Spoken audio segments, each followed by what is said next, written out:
Bonjour Pierre Fortin, vous êtes le président du CNR ainsi que le président par intérim du collectif Non au 19 mars 1962. Oui. Est-ce que vous pouvez nous faire un petit historique du CNR, sa création? Le CNR, ça a été fait sur une demande un petit peu du Front National.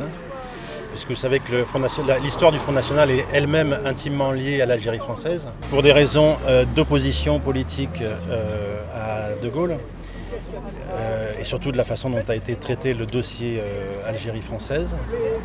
Donc c'est clairement une association de type anciens combattants, mais orientée aussi non seulement sur les militaires, mais sur les civils. Contrairement à la DIMAD c'est une association qui se focalise sur les gens qui ont été emprisonnés, soit parce qu'ils appartenaient à l'OAS, soit parce qu'ils ont fait des actions similaires. Nous donc, le but de l'association du CNR, c'est la protection des gens quels qu'ils soient, militaires ou civils, et qui ont eu à subir la mauvaise gestion de la crise algérienne.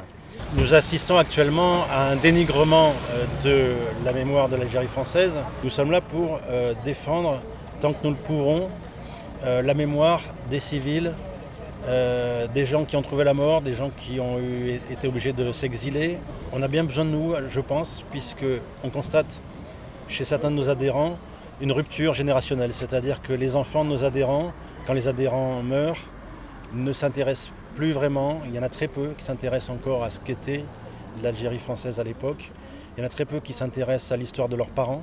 Est-ce que vous auriez un message justement à faire passer à la jeunesse toulonnaise, qui malheureusement est la grande absente aujourd'hui? Arrêtez de regarder Netflix et parlez à vos parents, vos grands-parents, s'ils sont encore là. Et s'ils ne sont pas là, allez regarder dans les greniers. Intéressez-vous aux affaires qu'ils ont laissées.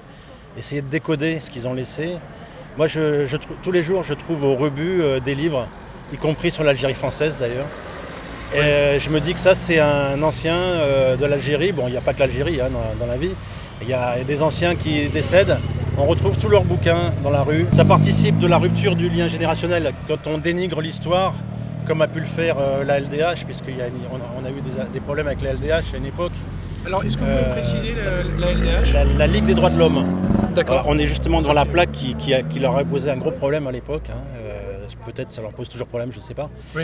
Mais je pense donc que la mention du général, voilà, plutôt que colonel. Nous, on rajoute notre grain de sel et notre plaque dans lequel on voit que Raoul Salan est général. Il est devenu général après le fait d'armes de la libération de Toulon. C'est pour ça que nous mettons sur la plaque et nous apposons cette plaque régulièrement tous les ans de manière provisoire, juste le temps d'une cérémonie, pour cacher le fait que la plaque qu'a réalisé la mairie, ils ont voulu marquer colonel. Ouais. Et effectivement, quand il a participé aux opérations, il était colonel. Raoul Salan était colonel, effectivement. Mais quand on parle du général de Gaulle, quelle que soit la période de sa vie, on dit toujours le général de Gaulle. Oui, on parle toujours du général de Gaulle, alors que c'était un déserteur.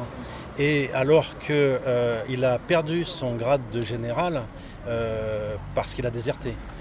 Donc ouais, tout est relatif dans la vie, oui. Tout dépend de où on regarde.